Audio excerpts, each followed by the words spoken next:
King Okainkoi, the Ga warrior king. Tribal civil warfare demand and legacy. King Okainkoi was a warrior king who formed the Akwashong Supreme Military Command, which provided the basics of renewal of Ga-Dangme military power. Okainkoi was the son of Mampong Okai and Dode Akaabi. Okainkoi other worthy name is Kankuey in Togo, Mampong Okai or Ekuey in Togo, and Dode Akaabi or Adudey Akpabie in Togo.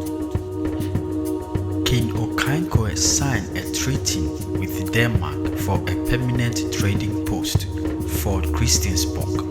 On August 18, 1661, he ceded the beach of Osu to the Danes to start the building of the Christiansborg.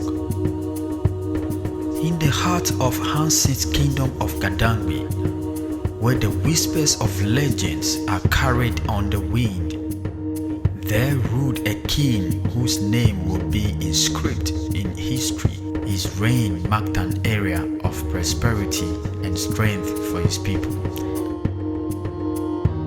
Under King Okainkoi's wise governance, the kingdom flourished, its borders expanding and its influence spreading far and wide. But it was not just his skill in battle that earned him respect. It was his visions for unity and prosperity that inspired loyalty in his subjects. My trusted generals, together we have built a kingdom that stands as a beacon of strength and resilience. But our work is not yet done. We must remain vigilant against those who seek to challenge our sovereignty. The king grows old and weak. It is time for us to seize power for ourselves and lead the kingdom to even greater glory. Agreed. But to do so, we must rid ourselves of Okainkoi and his loyalties. We will strike when the time is right. But amidst the kingdom's glory, treachery looked in the shadows. Okainkoi's own generals, blinded by greed and ambition, conspire against him in a bid of power. In a faith war against Akwamus, they dissented their king, leaving him to face the enemy alone. Okainkoi fighting valiantly on the battlefield, his sword flashing the sunlight as he cut down his foes. For Ga-Dangme, for our people. Okainkoi's loyal generals rallied to his side, their faces set in determination. We stand with you, my king. Together, we will overcome any obstacle that stands in our way. Okainkoi's final moment, surrounded by his loyal generals as he lies wounded on the battlefield. I curse those who betray me. May their treachery haunt them for eternity. And to those who remain loyal, I bestowed upon you my blessings. May the spirit of Ga-Dangme endure no matter the challenges we face.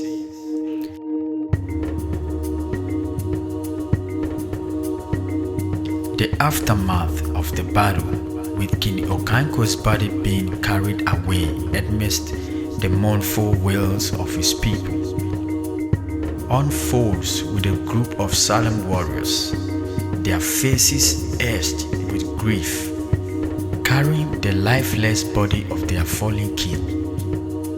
Their weight of loose hangs heavy in the air as they move with solemn determination towards a clearing. With heavy heart, we bear our king to his final resting place. May his spirit find peace among our ancestors. As they reach the designated spot, The warriors carefully laid the king's body on a funeral pyre constructed of wood and fragrant herbs. Our king may have fallen, but his legacy will endure through us. With reverently, they light the pyre frames linking the sky as they pay homage to their fallen king.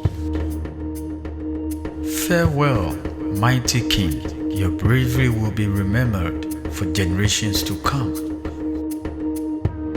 They stand in silence, watching the crackle of the flames, mingling the whispers of the wind, a poignant tribute to a life well lived. With his dying breath, King Okaikoi cursed the traitors who had abandoned him and bestowed his blessings upon the loyal generals who remained by his side. Yet, his death marked the beginning of a period of uncertainty and turmoil of the kingdom. A montage of the kingdom in turmoil, with women and children being evacuated from Ayawaso as the threat invasion looms. Majority of the Ga-Dangme retired from La, Nungo, and to Aneho, formerly named Little Popo, a city currently located in a neighboring country. Togo and others resettled or joined kinsmen along the coastal strip. Trade were increasing with Europeans, which had rendered the coastal or Little Accra, Gamashi, more attractive than Ayawaso.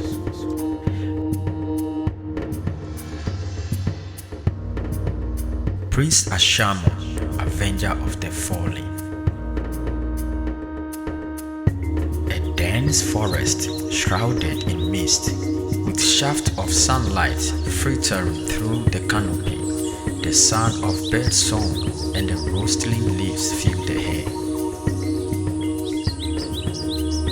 In the aftermath of betrayal and turmoil, one man emerged as a beacon of hope for the kingdom of Ga-Dangme. His name was Prince Ashangmong, the nephew of the fallen king Okaikoi. Prince Ashangmong was a son of Okai, the brother of Okaikoi. Ashangmong would stop at nothing to avenge his uncle's death and reclaim their homeland from the clutches of their enemies. Prince Ashangmong, clad in armor and wielding a sword, leading a small band of loyal warriors through the forest. With unwavering determination burning in his heart, Prince Ashangmong took to the shadows, employing guerrilla warfare tactics to strike fear into the hearts of their enemies. Ashangmong and his warriors ambushing the enemy patrols, sabotaging supply lines, and launching surprise attacks on enemy outposts. Under the cover of darkness, they struck swiftly and silently, disappearing into the wilderness before their foes could even react.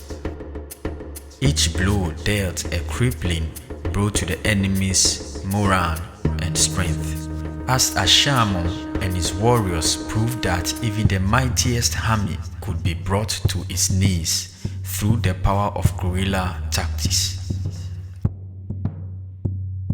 A nighttime raid on the army stronghold, with Prince Ashangmong and his warriors scaling the walls and engaging the enemy in fierce combat in the dead of night.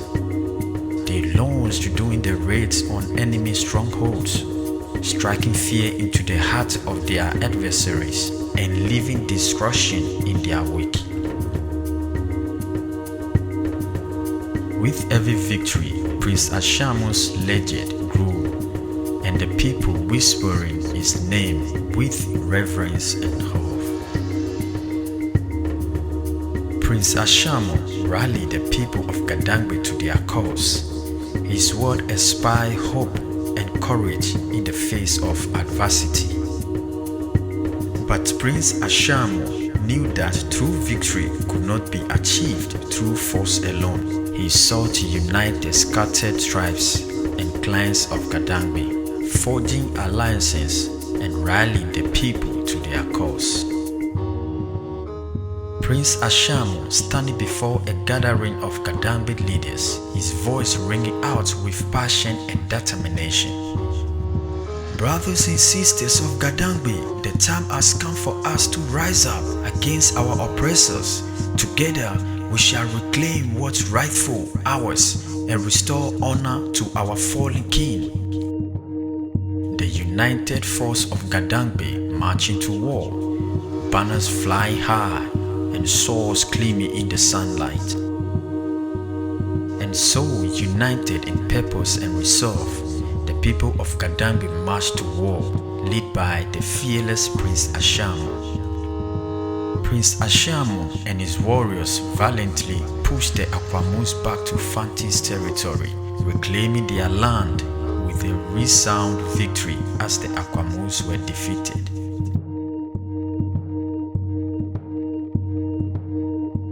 Prince Ashangmong upheld his guerrilla warfare tactics, leading his warriors in their ongoing quest for vengeance against the Akwamus.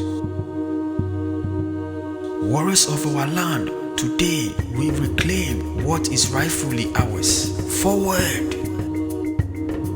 The warriors charged into battle, clashing with the Akwamus. Push them back, we will not yield an inch. Warriors fight with determination, gradually gaining ground. The Akwamus are forced to retreat, and Prince Ashangmong's warriors emerge victorious. We have prevailed. Our land is once again free. Let this day be remembered as the victory of our people. Prince Ashangmong then retired with all the Ga-Dangme people. Prince Ashangmong's other worthy name is Ashangmong, for in the heart of every warrior beats the spirit of vengeance and the desire for justice. There was no force in the world that could stand against them. And though the scars of betrayal remained, the legacy of King Okainkoi lived on, inspired generations to come with tales of courage, sacrifice, and the enduring the spirit of Ga-Dangme. A statue of King Okainkoi stands tall in the center of the kingdom, a symbol of strength and resilience for all who gaze upon it. For in the annals of history, there are few who can match the valor and honor of Okainkoi, the warrior king whose legacy will endure for eternity. King Okainkoi, the Ga warrior king, tribal civil warfare